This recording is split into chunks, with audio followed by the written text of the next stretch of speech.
let's go from water to power. I mean, this, of course, was the story of the week, that the Australian energy regulator put out its draft decision on power prices. They'll rise by up to 9% from July the 1st. Now, according to analysis by Canstar, that means an increase of around $200 for New South Wales households, $120 for Queenslanders and $114 for South Australians in the new financial year. Now, you know, you're probably sick of seeing this. I hope you're sick of seeing this, actually, but I'm going to keep playing it right up to the election. Reducing power prices by $275. Reducing power prices by $275. By 2025, $275 a year. $275 a year. We'll get power prices down by $275 a year. $275 for the average house, lower in 2025 than today. On July 1st in New South Wales, your power bill will be $1,000 more than Anthony Albanese promised they'd be this year. 2025 was what they said, $1,000 more. But don't worry, Chris Bowen has some prudent advice for you. I think these figures show an important opportunity to remind Australians that you can do better and shop around for a better deal. Now, we've made it easier in the Albanese government to switch energy providers, and there are two websites which are very useful. Fantastic, Kel. It's your fault that your power bill is not cheaper, because you should be shopping around. And the Cape Crusader, Mr. Bowen, has come to save the day. Yeah, unfortunately, he keeps running that other sentence in the renewables are the cheapest, most reliable source of power. We can see that. And every time I hear him say that, I think, now, does Chris Bowen know he's lying? Or, in fact, does he believe this? If he believes it, there's a nice, comfortable room in one of those secure hotels for the terminally confused that he belongs in. If he knows he's lying, why does he go on saying it? It is the least reliable and most expensive form of power we can have. The one thing that comes out of this, and the reason for playing that clip again and again, is because people in this election have to look at the Albanese Labor government. I know that Albo's a personal friend of Joe's, and I don't want to hurt you, Joe, but they just have to look at them and say, why should we ever believe any promise ever again? I don't care what they promise. They can't be trusted. They don't deliver. We don't believe them. And it was a very clear promise that was made, Joe. It was repeated nearly 100 times that by 2025, your power bill would decrease by $275. That has not happened. As I said before, in New South Wales, on average, from when they were elected to the financial year beginning July 1 this year, your bill will have gone up by more than $1,000. Does this cut through?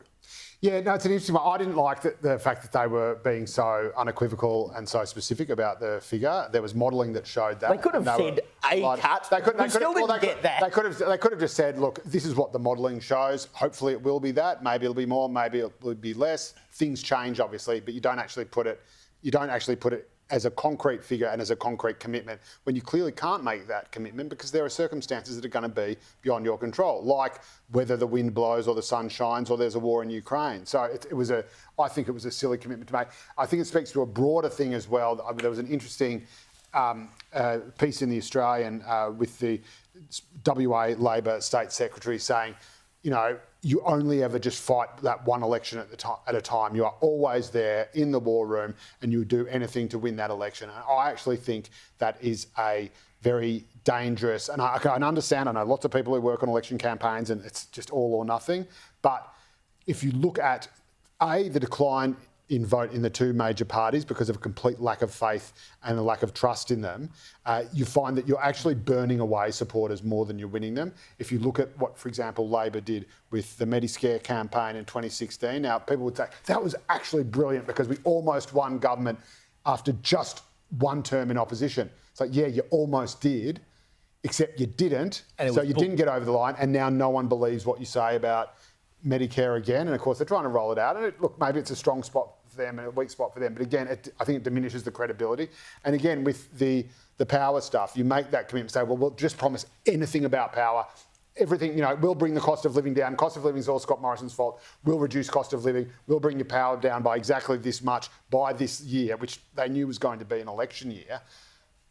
How do you not just look at that and think, holy crap, that is a time bomb we could be another one-term government. So I think you do have to be a bit gone off. strategic The about bomb has gone off. And Evelyn, I said the other night that the coalition should just buy up ad space and run those grabs of Albanese and Bowen and Chalmers saying $275 over and over and over again leading into the election. Because, you know, cost of living continually rates as topic 1, topic 2 and topic 3 that people care about. Surely this has to damage the government.